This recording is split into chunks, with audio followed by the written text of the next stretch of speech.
Hello, procrastinators, and welcome back to the Nerd³ show. This week, I decided to briefly pause the show's hiatus. I mean, nothing ever really happens around console launches, so I thought I'd give it some time off, for a couple of months. But a story that has been going on for 2 decades finally ended, and it's one of the weirdest, mildest forms of censorship ever. And I want to talk about it. And to start, you need to know 3 things. 1 is a man, Uri Geller. 2 is a Pokemon, Kadabra. And 3 is the fact that these 2 have been locked in fucking Mortal Kombat for 20 years now. Buckle in, people. This is a weird one. Let's start with Uri Geller, a self-proclaimed psychic. He has to self-proclaim it because it's not a real thing. It's like me self-proclaiming myself as King of the Moon, people, or self-proclaiming myself as evidence of election tampering in Pennsylvania. Just because I say it's a thing doesn't mean it is actually a thing. Anyway, at best, these self-proclaimed psychics are bad stage magicians, and at the very worst, they leech money off of vulnerable people. Either way, fuck 'em. Now, Uri was a special case because he rose to fame in the 1970s, which, as we all know from history, was kind of just a fucking free-for-all. His gimmick was bending spoons, pretending he was an alien, and repeatedly failing to perform his supernatural powers live on TV. Thank you, James Randi. He was a hack, but, mostly harmless. Until Nintendo released a game called Pokemon. Actually, let's first talk about Kadabra. Kadabra is the middle evolution of the Abra chain. Abra, Kadabra, Alakazam. That's some good Pokemon naming right there. But do you know what its Japanese name is? It's Youngera. Youngera. Youngela. Uri Geller. No, I don't hear it either. But Uri did, and he sued Nintendo for £60 million in the year 2000, which is like £1 million now.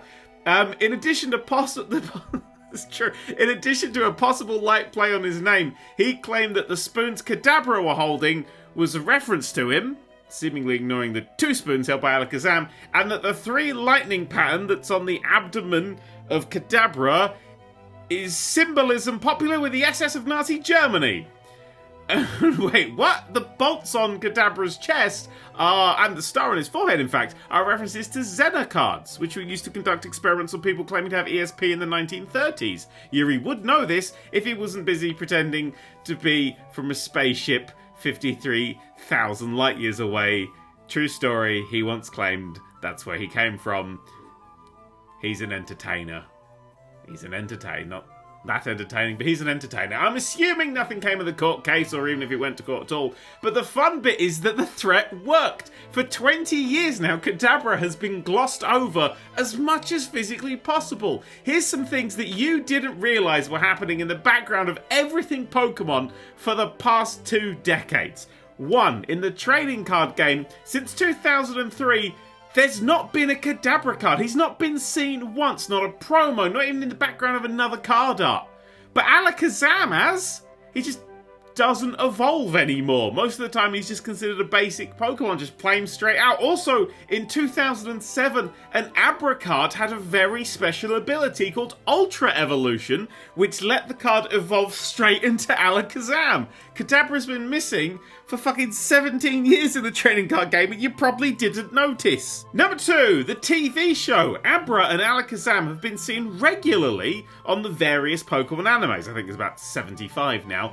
But not Kadabra. He's just had a single on-screen appearance since 2000. I think it was in 2005, and it's probably just somebody forgot that they weren't including him anymore. And for comparison, Alakazam has been seen over 15 times and Abra over 25 times.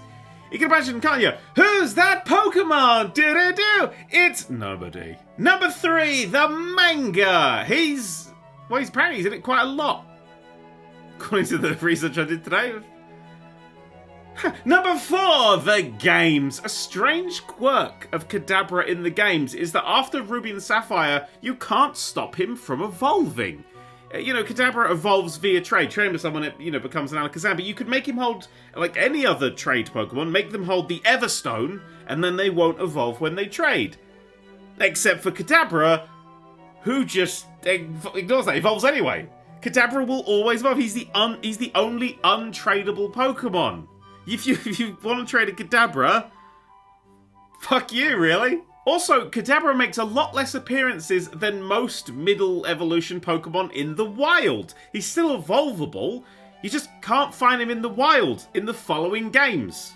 Ruby, Sapphire, Emerald, Black, White, Black 2, White 2, there was a Black and White 2, X, Y, Omega Ruby, Alpha Sapphire, Ultra Sun, Ultra Moon. Actually, it would have been quicker to list the ones he actually was in. I was genuinely surprised when Kadabra popped up in the Sword and Shield DLC, and for a second, I wondered if that meant Yuri had backed down.